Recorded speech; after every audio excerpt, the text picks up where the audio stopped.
திமுகவோட கொத்தடிமைன்னு சொல்லுவாங்க. 2-3 சீட்டுக்காக போய் நிக்கிறேன்னு சொல்லுவாங்க. உன்னால அது கூட முடியாம தானே வெளியே கிடக்குற அப்படிங்கிறீங்க.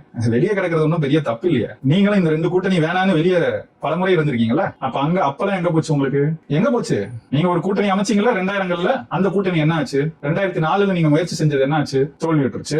அடுத்து 2016ல திரும்ப ஒரு முயற்சி செஞ்சீங்க மக்கள் நல கூட்டணின்னு, என்ன ஆச்சு? தோல்வி கண்டுருச்சு. அதனால இப்ப தோல்வி வேணாம், தோல்வி பயத்தினால போய் திமுக கிட்ட ஒதுங்கிட்டு வெளியில நிக்கிறவன உண்மையா நின்னு போராடி, நீங்க 25 வருஷம் போராடி ஒரு இடத்துக்கு வந்தீங்க.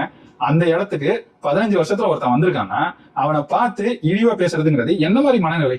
உங்களை போல ஒருத்தர் மேல ஏறி வராரு, கஷ்டப்பட்டு வராருன்னா அதை பார்த்து மகிழ்ச்சி அடையணும். அல்லனா இந்த மாதிரி பொறாமப்படக்கூடாது இல்ல? இந்த மாதிரி இழிவுபடுத்தி கேவலமா பேசுறது என்ன மாதிரி மனநிலை? அப்ப இந்த மனநிலையை மற்றவங்களை எப்படி பார்க்கணும்? மத்தவங்க மேல நீங்க என்ன குற்றச்சாட்டு வைக்கிறீங்களோ அதை நீங்களே செய்றீங்க, உங்களோட அண்ணன் தம்பிகளுக்கே செய்றீங்க. அப்ப அதை எப்படி உங்களை விமர்சிக்காம இருக்க முடியும்? இதெல்லாம் எப்படி பார்க்கணும்னா, பாலிடிக்ஸ்ன்றது ஸ்ட்ராட்டஜி போட்டு ஒரு யுக்திகள் வகுத்து அதுபடி பயங்கரமா செயல்பட்டு இன்னைக்கு பயங்கரமான தலைவராக மாறிட்டாங்க. தென்னிந்தியாவிலே யாரும் செய்யாத நான் செஞ்சிருக்கேன் ஐயா. வட இந்தியாலேயே கூட பல மாநிலங்கள்ல முதல்வரா வந்துட்டான். நீங்க பேசிருக்கீங்க, உங்க பேச்சு இருக்கு. இது பெரியார் மண்ணுங்கிறோம், ஆனா இங்க இது வரைக்கும் வர முடியலன்னு புலம்புனது நீங்க தானே. அந்த புலம்புல அங்க போய் திராவிட கழக மேடையில புலம்ப வேண்டியதானே?